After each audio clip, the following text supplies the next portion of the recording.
Salam alaikum, bonjour, je suis ravie de vous retrouver, j'espère que vous allez toutes et tous bien. J'ai découvert ce matin un article de DZ Foot, il était si drôle que j'ai pensé que c'était un article d'El Manchar.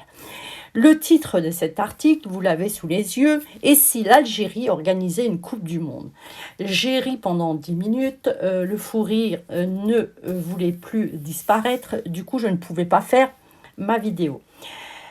L'Algérie de Bouteflika, si ma mémoire ne me fait pas défaut, devait organiser non pas une Coupe du Monde, mais 2 Coupes du Monde. Ah, qu'ils sont drôles ces Algériens. L'Algérie est une dictature, elle ne dispose pas de toutes les infrastructures sportives hôtelières, elle n'a pas les moyens d'ailleurs financiers ni humains, et matériel nécessaire à l'organisation d'une Coupe du Monde, sans parler de la sécurité à l'intérieur et en dehors des stades.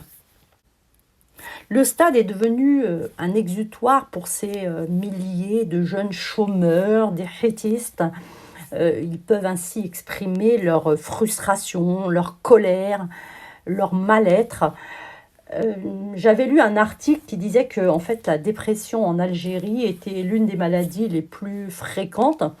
Il y a également les troubles, bien sûr, de l'humeur et surtout la schizophrénie. Et c'est pour ces raisons aussi que les Algériennes ne sont pas les bienvenues dans les stades. D'ailleurs, elles sont insultées et agressées à l'intérieur et à l'extérieur des stades. En 2020, il y a eu plus de 40 femmes qui ont été victimes de féminicide. Souvenez-vous, en 2014, un supporter a tué de sang-froid un joueur. Il a été mortellement tué par un projectile. Les supporters algériens envahissent constamment les terrains. France-Algérie en est l'exemple flagrant. C'est une honte. Que dire d'ailleurs des supporters algériens lors de la CAN 2019 ? Il y a eu beaucoup d'échauffourées avec les forces de l'ordre. Ils ont dégradé des monuments, ils ont cassé des vitrines, il y a eu de nombreux magasins qui ont été pillés. Une femme, malheureusement, une grande tragédie, une femme a été fauchée par une voiture d'un supporter. Critère important qu'il ne faut pas oublier, celui de la tolérance. Un pays raciste et antisémite ne peut pas organiser une Coupe du Monde. Acceptera-t-il une équipe israélienne? Alors soyons sérieux, ce critère est très important. Le débit Internet également. Donc l'Algérie est classée parmi les derniers pays. Comment compte-t-elle vendre ses billets? À la sauvette peut-être, de main à main. Les villes algériennes sont également sales et les trottoirs et leurs infrastructures ne sont pas accessibles aux personnes à la mobilité réduite. Donc ça aussi, c'est un critère important.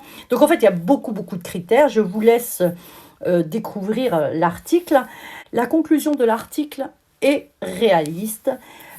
Il écrit que l'Algérie du début 2021 n'est prête dans absolument aucun des critères mis en place par la FIFA.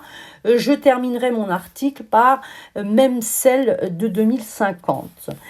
Je vous remercie de m'avoir suivi. Je reviens très vite avec une vidéo sur la Norvège et l'Algérie et la cause palestinienne. Je vous dis à très bientôt. Portez-vous bien. Salam alaikum. Au revoir.